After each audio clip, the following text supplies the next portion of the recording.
प्रिय साथियों, मैं अपने चैनल संस्कृत महाविद्या ऑनलाइन क्लासेस में सभी का हार्दिक स्वागत करती हूँ। जैसा कि छात्रों आप जानते हैं, जो हमारा प्रकरण चल रहा है कारक एवं विभक्ति प्रकरण के कितने कारक होते हैं और हमारे कौन कौन सी विभक्तियाँ होती हैं। तो इसके अंतर्गत आज हमारी जो विभक्ति है वो है षष्ठी विभक्ति। षष्ठी विभक्ति का जो कारक होता है वो होता है संबंध कारक, और जो इसका चिन्ह होता है वो होता है का, के, की। षष्ठी विभक्ति के का जो कारक होता है वो होता है संबंध कारक, और इसका चिन्ह जो होता है वो होता है का, के, की। इसके अंतर्गत क्या है कि षष्ठी से षष्ठी विभक्ति के अंतर्गत एक सूत्र है षष्ठी से। इसमें शेष यानी कि जैसे कर्ता, कर्म, करण, संप्रदान, अप्रदान और अधिकरण और प्रातिपदिका, इन सूत्र के को ध्यान में रखते हुए इनसे बचे हुए संबंध शेष का संबंध होता है। इनका क्रिया में कोई साक्षात संबंध नहीं होता। जिनका यानी कि इनसे बचे हुए जो कर्ता, कर्म, करण, संप्रदान और अप्रदान तथा अधिकरण, इनसे बचे हुए संबंध शेष संबंध है। जो इनसे चीजें बच जाती है वो क्या है, वो शेष संबंध के अंतर्गत आती है। इनका क्रिया से कोई साक्षात संबंध नहीं होता। इनके प्रयोग में षष्ठी विभक्ति का प्रयोग किया जाता है, यानी कि इस प्रयोग में है जो है हम षष्ठी विभक्ति का प्रयोग करते हैं। षष्ठी विभक्ति का जो हमारा चिन्ह होता है क्या होता है, का, के, की, रा, रे, री। इसमें जैसे एक उदाहरण हम लेते हैं, राजपुरुषः। कौन सा, राजपुरुषः। इसका जो सूत्र होता है क्या बताया मैंने, षष्ठी से षष्ठी से। इसका जो उदाहरण हमारा क्या आता है, राजपुरुषः। राजपुरुषः के अंतर्गत क्या है, राजपुरुषः। जब इसका क्या होगा, राजपुरुषः का यानी कि इसका अर्थ क्या होगा, राजा का आदमी, जो राजा के लिए कार्य करता है, राजा का आदमी। तो इसमें क्या होगा, हमारा क्या आ गया, का, के, की, रा, रे, री। जो हमारे ये वर्ण आते हैं तो इसमें क्या होता है, षष्ठी तत्पुरुष समास होता है। षष्ठी विभक्ति का प्रयोग किया जाता है। जैसे यहाँ पर उनका स्वामित्व दिखलाया गया है, किसका, राजा का। तो इसलिए इसमें क्या है कि राजपुरुषः। राजपुरुषः जब हम इसका विग्रह करेंगे तो क्या हो जाएगा, राजस्य पुरुषः। क्या हो जाएगा इसका, राजस्य पुरुषः। तो इसमें क्या होगा, राजस्य है यानी कि का, के, की। तो यहाँ पर क्या आ गया, राजा का आदमी, जो राजा के लिए कार्य करता है। इसी प्रकार से एक उदाहरण और देखते हैं जो षष्ठी विभक्ति से संबंधित है। जैसे हमारा आ गया, यह किताब मेरी है, इदम मम पुस्तकम अस्ति। कौन सी, इदम मम पुस्तकम अस्ति। इसके अंतर्गत क्या है, इदम यह, मम माने मेरी, पुस्तकम अस्ति यह मेरी पुस्तक है। तो इसके अंतर्गत क्या है कि यानी कि जो हमारी पांचों विभक्तियां हैं, पांचों विभक्तियों से इनसे बचे हुए जो संबंध शेष होते हैं उसके अंतर्गत क्या होता है कि उसके अंदर संबंध कारक यानी कि षष्ठी विभक्ति का प्रयोग किया जाता है। षष्ठी विभक्ति के अंतर्गत हेतु और शब्द के प्रयोग से तथा हेतु यानी कि कारण का अर्थ प्रकट करने के लिए इस विभक्ति का प्रयोग किया जाता है। यानी कि किसी कार्य की हेतु यानी कि जो कार्य की पूर्ति के लिए शब्द का प्रयोग किया जाता है, हेतु पद का प्रयोग किया जाता है, उसके अंदर भी षष्ठी विभक्ति होती है।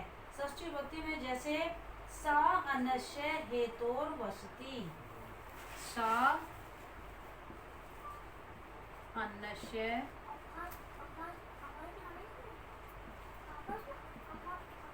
सा अन्नस्य हेतोर वसति, हेतोर वसति।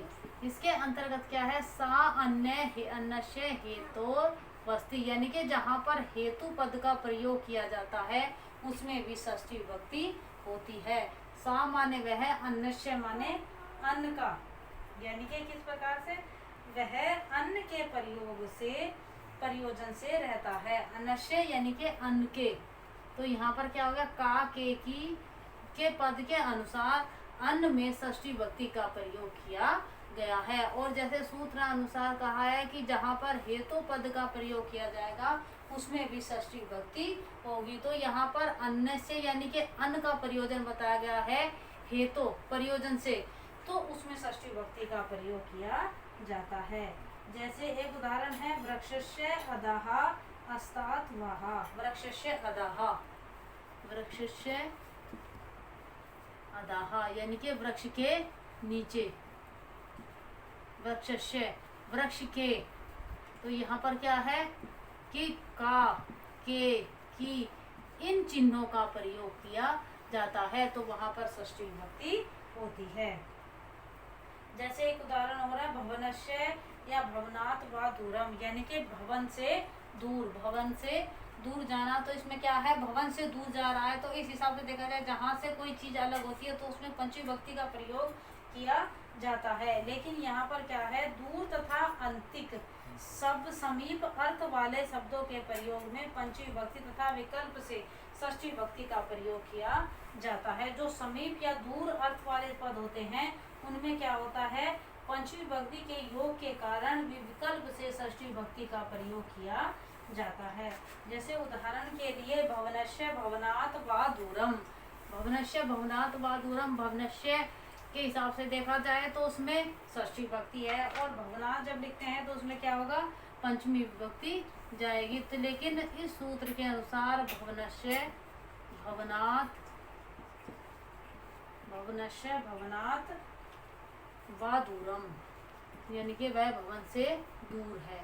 लेकिन इस नियमानुसार देखा जाए तो इसमें क्या है कि पंचमी विभक्ति का प्रयोग किया गया है, यानी कि कोई वस्तु किसी चीज से अलग होती है तो उसमें क्या होता है, उसमें पंचमी विभक्ति होती है। यानी कि भवनात् के हिसाब से देखा जाए तो उसमें क्या है, पंचमी विभक्ति है। लेकिन जो षष्ठी विभक्ति का हमारा सूत्र कहता है कि जो दूरांत यानी कि दूर और अंतिक, यानी कि जो दूर शब्द पद होते हैं और अंतिक यानी कि जो समीप वाले होते हैं, उसमें क्या होता है, पंचमी विभक्ति होने के बाद भी विकल्प से षष्ठी विभक्ति का प्रयोग किया जाता है।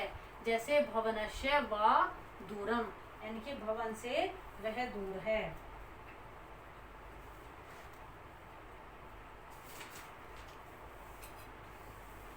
इसके बाद जैसे हमारा एक उदाहरण और आता है कि का निमित्तम वसति, कि किस लिए वह रहता है। यहाँ पर प्रथमा और द्वितीय दोनों विभक्तियों का प्रयोग किया गया है। जैसे किम निमित्तम,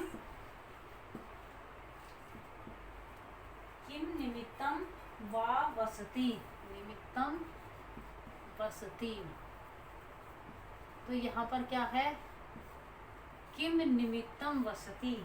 तो इसके अंतर्गत क्या है कि यहाँ पर किम निमित्तम वसति, इसमें किस लिए रहता है, यहाँ पर प्रथमा या द्वितीय विभक्ति दोनों दिखाई देती है। निमित्तम माने किसके निमित्त, तो इसमें क्या होगा कि इसमें हमारे द्वितीय विभक्ति का प्रयोग किया गया है। हेतु अर्थ में जहाँ पर हेतु पद का प्रयोग किया जाए वहाँ पर क्या है कि प्रथमा द्वितीय तृतीय चतुर्थी पंचमी न होकर के वहाँ पर संयोग से षष्ठी विभक्ति का प्रयोग किया जाता है। जैसे राम के समान कौन है, रामेण सदर्शा का अस्ति। इस प्रकार से छात्रों हमारी जो षष्ठी विभक्ति है उसमें हमें सबसे ज़्यादा किस चीज़ का ध्यान रखना है कि एक तो हमारा कोई भी हो किसी में संबंध बताया जाता है। जैसे मैंने आपको एक उदाहरण दिया, राजपुरुषः, एक आपका आ जाता है राजपुरुषः में क्या है कि ये राजा का आदमी है, यानी कि राजा के लिए कार्य करता है। दूसरा, वह कौशल्या का पुत्र है, सा कौशल्या पुत्रम, कौशल्या पुत्रम अस्ति। या फिर हम ये कह दे कि राम कौशल्या का पुत्र है, राम कौशल्या पुत्रम अस्ति, राम कौशल्या का पुत्र है। तो इसमें क्या है कि जहाँ पर का, के, की, रा, रे, री इन पदों का प्रयोग किया, इन चिन्हों का प्रयोग किया जाता है, वहाँ पर षष्ठी विभक्ति होती है। राम, जैसे रामः लक्ष्मणस्य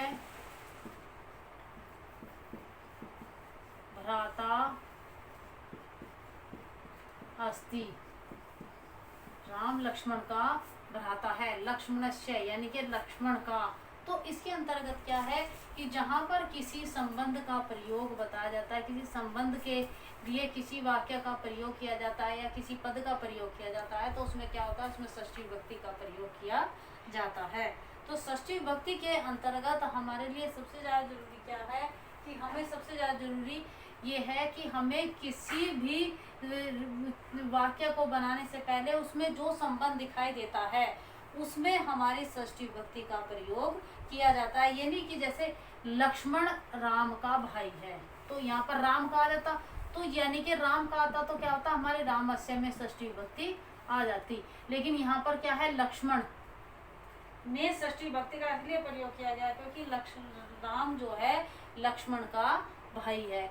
तो यानी कि जिसमें संबंध बताया जाएगा उसी में षष्ठी विभक्ति का प्रयोग किया जाता है। षष्ठी विभक्ति के लिए हमें सबसे ज्यादा जरूरी षष्ठी विभक्ति के साथ उसका संबंध कारक यानी कि जिससे किसी का संबंध होता है, और दूसरा उसका चिन्ह जो का, के, की, रा, रे, री इन चिन्हों को इंगित करता है। तो इसमें षष्ठी विभक्ति का प्रयोग भी उसी पद में किया जाता है जिसमें किसी से संबंध बताया जाता है। और साथ ही जैसे मैंने बताया कि हेतु पद यानी कि जो हेतु पद होते हैं उसमें भी षष्ठी विभक्ति का प्रयोग किया जाता है। तो छात्रों, आप मेरे चैनल को लाइक और सब्सक्राइब करना ना भूलें। साथ ही मेरी वीडियो देखने के बाद यदि अच्छी लगती है तो वीडियो को भी लाइक किया करें।